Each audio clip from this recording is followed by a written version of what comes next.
Hi. In these few minutes, I will be sharing with you a touching story. A story not from the fictitious, tragic story. Rather, this is a devastating, heart-wrenching story. The story of my dear sister, Rania Alabbasi. Rania Alabbasi was born in Damascus 1970. She was the loving mother of 6 children. Dima Al Yassin, her date of birth 1999, and Intisar Al Yassin, her date of birth 2000, and Najah Al Yassin, her date of birth 2002, and Ala Al Yassin, her date of birth 2005, and Ahmad Yassin, her date of birth 2007, and Layan Al Yassin, her date of birth 2011. Rania was a famous. Rania worked as a dentist, and she was famous in Syria for being an accomplished chess champion, having won many titles over the span of 10 years.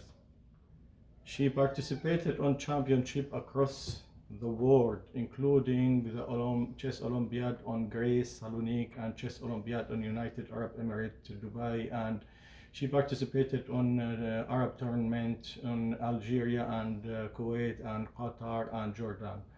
And she received high ranking in her championship. In the 9th of March 2013, when the Syrian revolution was gaining momentum, her husband Abdurrahman Al Yassin volunteered as a humanitarian worker and worked tirelessly to aid refugees and the victims of war.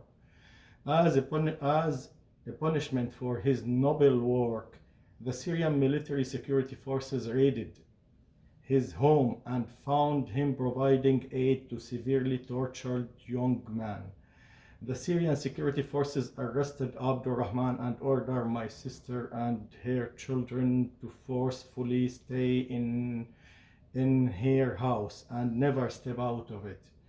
They cut all the internet and telephone connection and made her and her 6 children prisoners in their own house. The following day, the security forces raided the home once more with Abdurrahman and seized all the family assets, including money, computer, digital device, and 3 cars.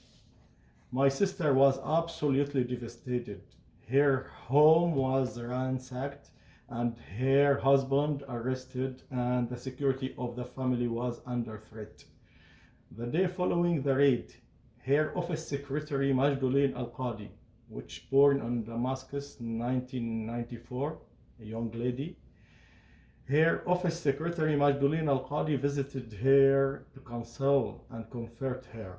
Tragically, the security forces raided the house once again on that very day and ordered Rania and 6 children and the secretary Majduleen to surrender to the forces.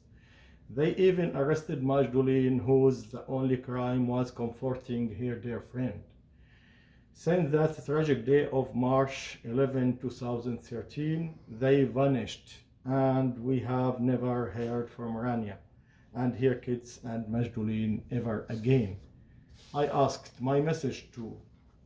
all those living on the luxury of the freedom around the world to stand in solidarity with us and to raise their voice to demand the liberation and freedom of these children.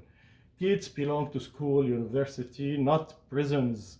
They belong to in the loving arm of their family, not the cruel shackles of their oppressor. Yet today, more than 6,000 children are being held captive in Bashar al-Assad prisons, and more than 500,000 political prisons, and more than 100,000 people tortured and die on the prison. Their only crime is raising their voices against a corrupt, ruthless President Bashar al-Assad. My message to you all, please use your voice to demand the freedom of these children. Please be the voice of the voiceless. Thank you.